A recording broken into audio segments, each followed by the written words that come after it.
তুমি সাদ গোত্র থেকে এসেছো? জি, আমি সাদ গোত্রের থুয়াইবের কন্যা, যে সাদ গোত্রের বকরের পুত্র।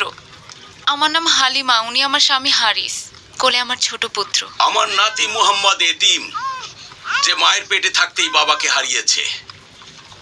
বড়ই বরকতময় শিশু আমার নাতি, তাই তোমরা তাকে নাও আর মায়ের স্নেহে লালন করো। সে সাদ গোত্রের কাছে বড় হতে পারলে আমি আনন্দিত হব। কিন্তু ও একটা এতিম শিশু, আমি কি করব তাকে নিয়ে? আমি মক্কায় তাকে রাখা নিয়ে শঙ্কিত। আল্লাহর কসম, তাকে দূরে কোথাও দিতে চাই না। কিন্তু তাকে মরুভূমির মধ্যেই বড় হতে হবে, কারণ এটা শহরে থাকা আরববাসীর একটা রীতি। সে বলিষ্ঠ দেহের অধিকারী হোক। আল্লাহ তোমাদের মঙ্গল করুন। আমরা একটা এতিম বাচ্চাকে নিয়ে কি করব?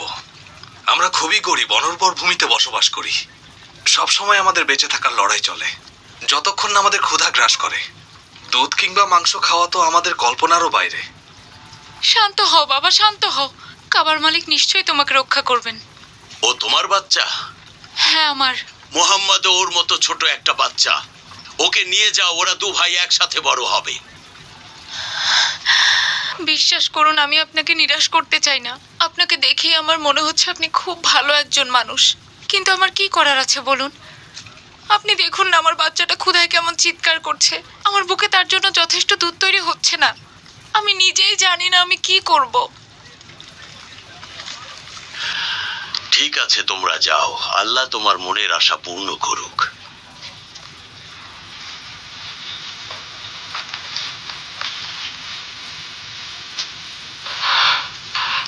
আমার বাচ্চাটা। এতিম হওয়াটা একটা শিশুর জন্য অভিশাপের মতো।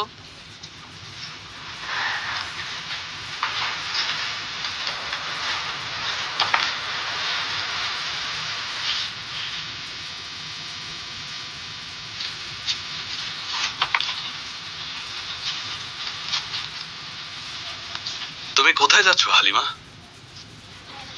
এভাবে শূন্য হাতে এখান থেকে ফিরে যাওয়াটা আমার ঠিক মনে হচ্ছে না। তাই শূন্য হাতে যাওয়ার চেয়ে এটাই উত্তম, শিশুটিকে নিয়েই যাই। সেটাই হয়তো ভালো হবে। কে জানে, আল্লাহ হয়তো এর চেয়ে বড় প্রতিদান দেবেন। আপনি অপেক্ষা করুন, আমি তার মার কাছে গিয়ে তাকে নিয়ে আসব। বাচ্চাদের দেখাশোনা করতে সাইমা আমাকে সাহায্য করতে পারবে। সে সাদ গোত্রের মধ্যে বেড়ে উঠবে। তাড়াতাড়ি যাও হালিমা, আমি এখানেই অপেক্ষা করছি।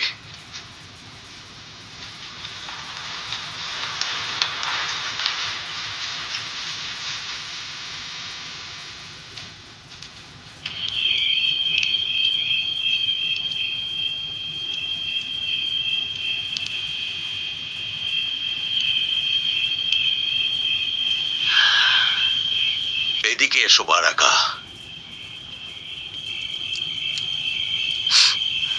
এখানে বসো। এখন বলো কি হয়েছে?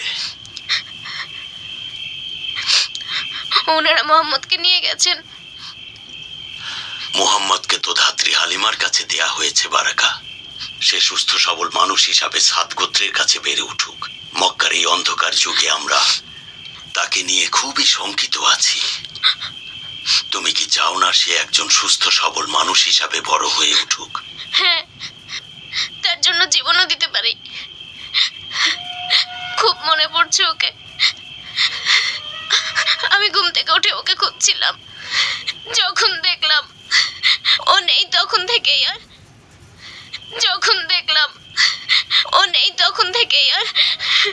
কান্না থামাতে পারছি না। ওর চেহারা চোখে ভাসছে। আমাদের সবারই মুহাম্মদের কথা মনে পড়ছে, অনেক মনে পড়ছে। রাব্বুল কাবার কসম, আমরা সবাই ওকে খুব ভালোবাসি। আর ওর বাবার মৃত্যুতে আমরা শোকাহত। আব্দুল্লাহ কোরবানি হওয়া থেকেও রক্ষা পেয়েছিল, তাকে ইয়াত্রিপে হারালাম। তোমাকে হারানোর বেদনা যদি বুঝতে আব্দুল্লাহ। কার জন্য দুঃখ করব? আব্দুল্লাহ নাকি তার এতিম ছেলের জন্য? আব্দুল মুত্তালিবের পরিবার, ধৈর্য ধরো।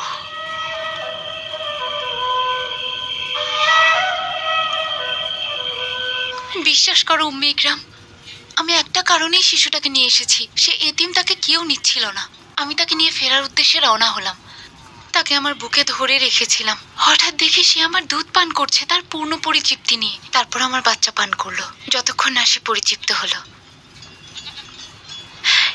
এরপর আমার স্বামী আমাদের উটের কাছে গেল, দেখলো উটের বাট দুধে পরিপূর্ণ। সেই দুধ আমরা পরিতৃপ্তি করে খেয়ে সবাই ঘুমোতে যাই। আমার বিশ্বাস তুমি বরকতময় একটা শিশু আমার ঘরে এনেছো হালিমা। তোমার কি মনে আছে হারিস, আমরা যখন মোহাম্মদকে নিয়ে ফিরছিলাম, আমি আমার দুর্বল বৃদ্ধ উট চালিয়ে আসছিলাম। তখন উটের গতি যেন আগের চাইতে অনেক গুণ বেড়ে গেল। কিন্তু যখন মক্কার উদ্দেশ্যে যাচ্ছিলাম, তখন এই উটটাই চলতেই পারছিল না। আমার বান্ধবীরা জিজ্ঞাসা করলো, এটা কি সেই উট? আমি বললাম হ্যাঁ। তারা বলল আশ্চর্যজনক। দুধটুকু খেয়ে নাও হালিমা, আপনিও নিন উম্মে ইকরাম।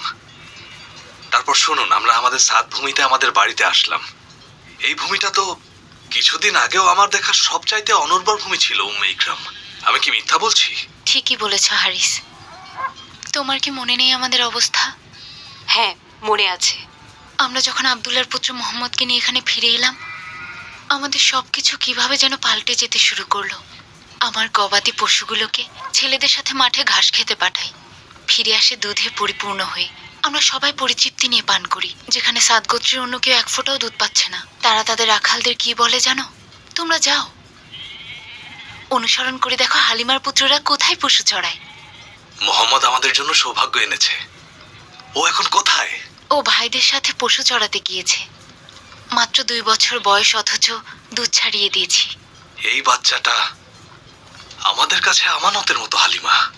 ওকে ওর পরিবারের কাছে ফিরিয়ে দেওয়ার সময় চলে এসেছে। হ্যাঁ আমি জানি হারিস, কিন্তু আমি যে ওকে ছাড়া থাকতে পারবো না। ওর মা আমিনা যদি আরো 2টা বছর আমাদের কাছে ওকে রাখার অনুমতি দিতেন। আমি নিজেও চাই ও আমাদের সাথে থাকুক, কিন্তু যেটা নিয়ম সেটা তো আমাদের মানতেই হবে, তাই না? আব্বা, ভাই মোহাম্মদকে নিয়ে কি বললে? আমরা ওকে ওর পরিবারের কাছে ফিরিয়ে দেব।